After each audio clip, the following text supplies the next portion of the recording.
Pada kali ini saya akan melanjutkan ya pembahasan mengenai QA role in Agile Scrum using Jira. Nah, pada pembahasan ini kali ini kita akan masuk ke pembahasan mengenai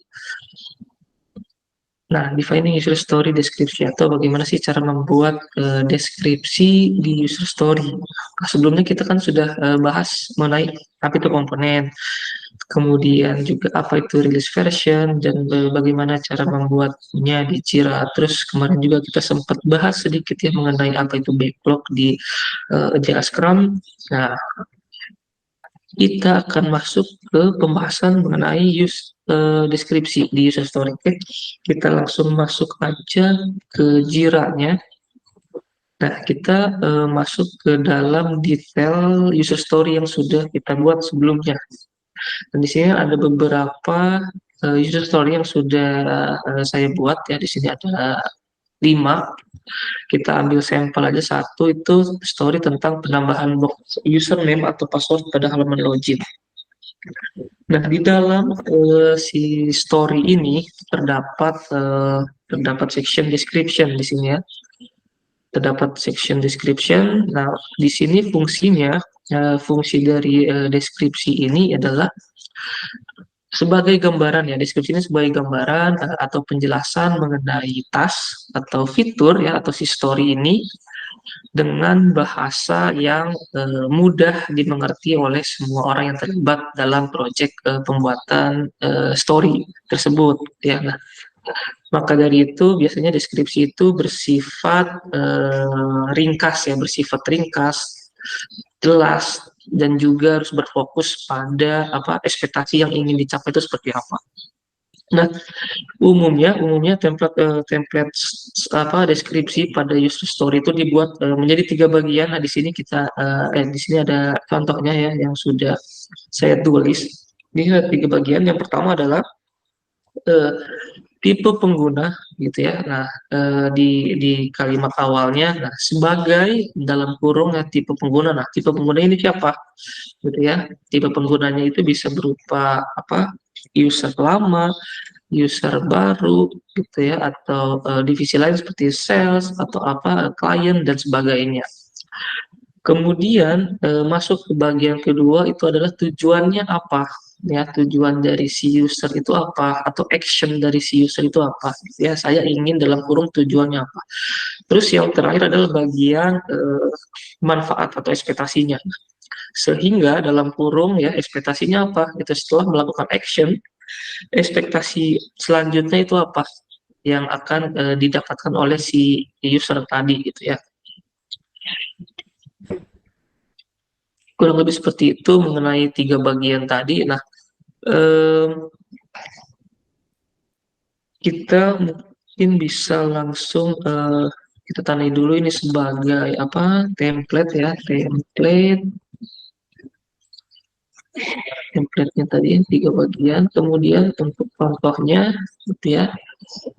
Nah, contohnya kita misalnya karena ini berhubung story mengenai halaman login, maka kita buatnya adalah uh, kita ambil contoh misalnya sebagai uh, user yang sudah terdaftar ya.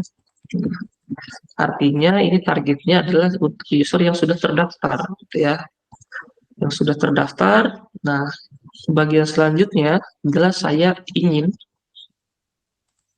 action atau tujuan si user yang sudah terdaftar ini apa gitu ya. Kita tulis di sini saya ingin berhasil login gitu ya. Saya ingin berhasil login saat input username dan password yang valid. Sehingga, ekspektasinya apa? Ketika berhasil login, ya, saat input username dan password, ekspektasinya apa? Ekspektasinya adalah sehingga saya bisa masuk ke menu utama aplikasi, gitu ya. Nah, kurang lebih seperti ini ya gambaran gambaran ringkas dari sebuah deskripsi, artinya si user tahu gitu ya. Kita tahu gitu ya si tipe penggunanya siapa ya, yaitu user yang sudah terdaftar. Kemudian tujuannya apa? Tujuannya adalah ketika melihat halaman login, mereka input username dan password yang valid sehingga dia bisa masuk ke menu utama aplikasi. Kurang lebih seperti itu terkait deskripsi. Nah, selain deskripsi, biasanya di dalam sebuah story, user story itu ada yang namanya acceptance kriteria. Acceptance kriteria. Nah,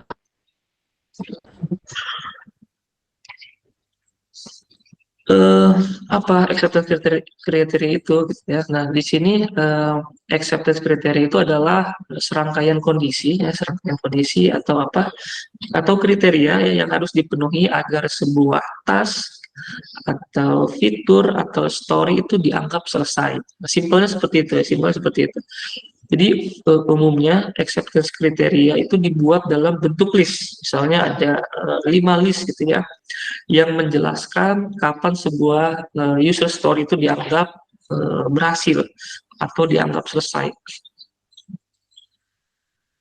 Intinya list dari acceptance kriteria ini harus mendukung deskripsi yang sudah kita jelaskan di atas gitu ya. Nah, contohnya misalnya ini kan gambarannya tadi sudah dijelaskan ya contohnya. Contoh deskripsinya jelaskan, maka acceptance kriterianya itu kita harus membayangkan ketika ada user yang sudah daftar dan masuk ke aplikasi ya, aplikasi tentu yang pertama mereka lihat adalah halaman login terlebih dahulu gitu ya. Maka acceptance kriteria yang pertama itu adalah user dapat melihat halaman login. Ya, ini yang pertama, langkah utama pasti adalah ketika user membuka aplikasi dan ingin login, page pertama yang kali dilihat atau sesi yang pertama dilihat adalah tentu halaman login terlebih dahulu. Terus di halaman login itu ada apa aja ya. Nah, di sini tentunya sesuai story yang user dapat melihat ya, dapat melihat box dan box username ya, username dan password. Kemudian yang ketiga adalah biasanya setelah username dan password, user juga eh, tentunya harus ada yang namanya button login ya, karena untuk sebagai gimana caranya user bisa dapat masuk ke aplikasi kalau nggak ada button login. Maka kita tambahkan di sini sebagai exception kriteria, user dapat melihat button login gitu ya. Nah, selain itu biasanya juga di bawah button login itu ada apa? Ada sebuah teks gitu ya, link teks gitu ya, yang ketika diklik itu mengarahkan ke halaman lain. Nah, biasanya itu di bawah button login itu ada yang namanya apa? Teks lupa password ya, teks link lupa password. Jadi ketika user lupa dengan password atau username yang ingin diinput, maka kita bisa menambahkan apa fitur tersebut sebagai bantuan untuk mempermudah user bisa login. Oke, terus kita juga harus menambahkan memastikan user juga bisa dapat input username-nya ya, user dapat input username dan juga password ya.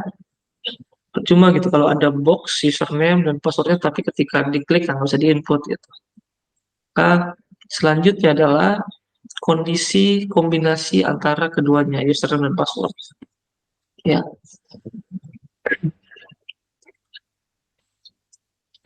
Jika misalnya jika kombinasi username dan password benar atau valid ya, maka user berhasil login dan masuk ke menu utama. Kemudian juga menambahkan kondisi ketika salah, ya, jika kombinasi username dan password salah atau tidak valid, ya, maka umumnya kita akan memberikan pemberitahuan lewat dalam bentuk alert message ya. Kita akan menampilkan alert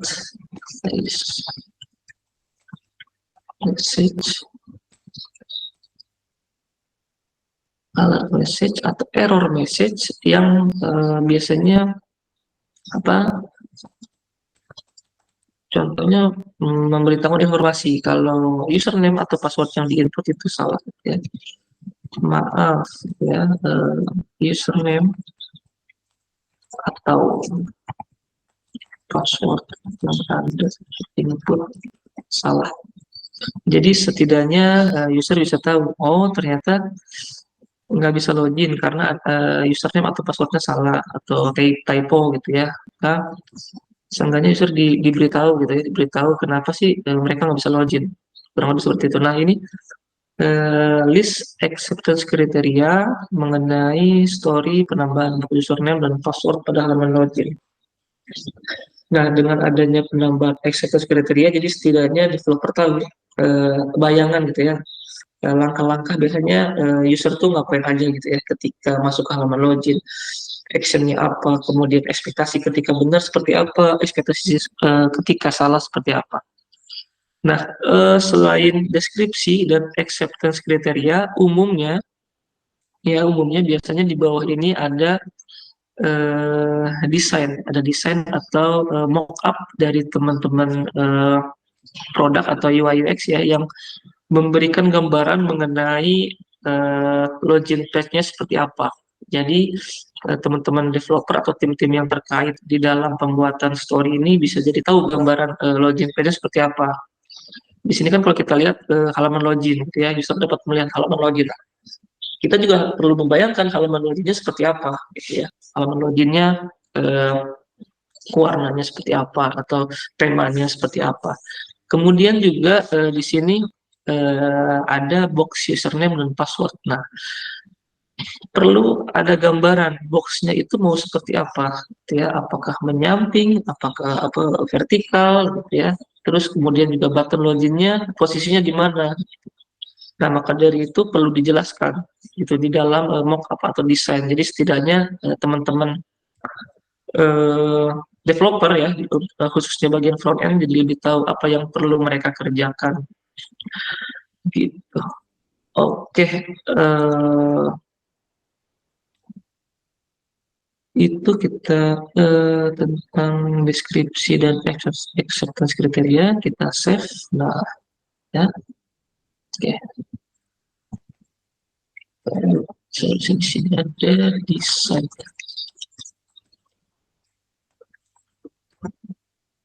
Nah, selanjutnya setelah menulis deskripsi dan acceptance kriteria, maka selanjutnya kita akan bahas mengenai bagaimana cara membuat subtask gitu ya. Nah, subtask ini di dalam sebuah story itu merupakan sebuah pecahan gitu ya, sebuah pecahan atau anakan dari si user story. Nah, fungsi dari subtask itu sendiri adalah sebagai bagian tas utama yang kompleks gitu ya, yang kompleks dipecah menjadi bagian-bagian yang lebih kecil dan spesifik. Kalau di sini kan kita lihat story-nya adalah penambahan box username dan password pada halaman login. Nah, kira-kira jika dibuatkan subtask ini bisa dipecah dalam siapa saja yang terlibat dalam pembuatan story ini gitu ya. Nah, ini satu fungsi dari subtask. Kalau secara struktur hierarki gitu ya, Epic itu mencakup beberapa user story atau task gitu ya. User story dan task itu satu setara lah ya, setara dalam hierarki. Nah, kemudian user story atau task bisa dipecah lagi dalam menjadi beberapa subtask. Kurang lebih seperti itu. Nah, kita coba buat subtask ya untuk user story ini. Untuk membuatnya di sini ada create subtask ya di dalam detail story-nya. Nah, di sini apa yang perlu kita pecah gitu ya, atau apa yang perlu kita spesifikasikan untuk menjadi bagian yang lebih apa terperinci gitu. Nah, di bagian ini maka biasanya dalam satu story itu ada tim yang mengerjakan khusus itu di bagian front end, back end ya, atau desain gitu. Nah, maka kita coba buat di sini subtask untuk bagian front end ya, karena ini kan halaman login tentu butuh yang namanya sisi pekerjaan dari sisi front end ya.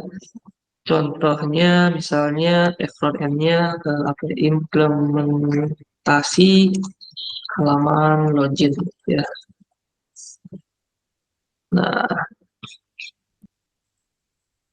kemudian di sini ada backend, lebih ke integrasi API login ya, API login. Nah, tentu di setiap subtask ini ya, karena tim yang mengerjakan atau orang yang mengerjakannya berbeda, maka kita juga perlu memasukkan deskripsi di dalamnya gitu ya. Kurang lebih sama seperti yang ada di user story, deskripsinya tidak perlu panjang-panjang, yang penting jelas gitu ya, ringkas dan to the point gitu. Contohnya deskripsi dari FE tentunya adalah mengimplementasikan ya, mengimplementasikan UI halaman login sesuai mockup yang telah dibuat. Nah,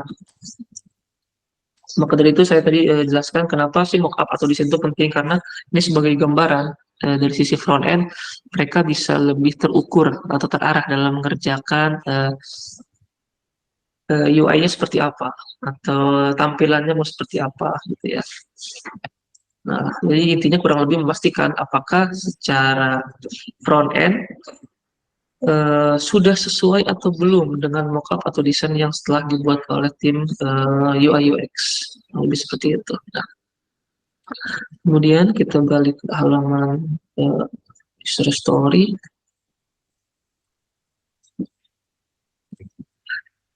Dan untuk deskripsi di bagian backend lebih ke apa ya, mengintegrasikan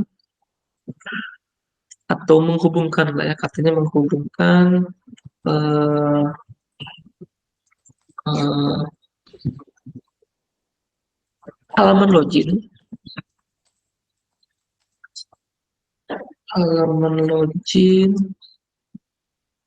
dengan API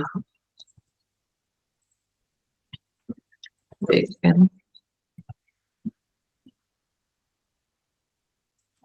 untuk proses autentikasi. Ya, kurang lebih seperti ini untuk deskripsi. Jadi antara FE dan BE itu saling berkaitan ya, saling berkolaborasi di dalam satu story.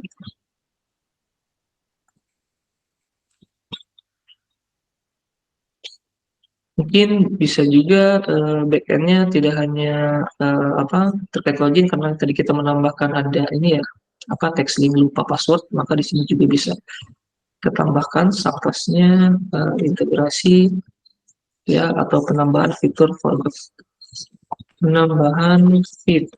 lupa password misalnya. Kan ini artinya di dalam fitur lupa password itu ada apa, ada action ya, jadi nggak cuma sekedar link lupa password, tapi ketika ketika diklik lupa passwordnya user akan diarahkan ke halaman lain gitu ya untuk proses bagaimana caranya kita bisa update atau mendapatkan kembali. Kurang lebih seperti itu ya, presentasi yang bisa saya coba sampaikan untuk saat ini. Tadi mengenai pembahasan deskripsi, kemudian acceptance kriteria, dan juga bagaimana cara kita membuat subtask dan juga deskripsi-deskripsi di dalamnya. Jadi, cukup sekian. Terima kasih teman-teman.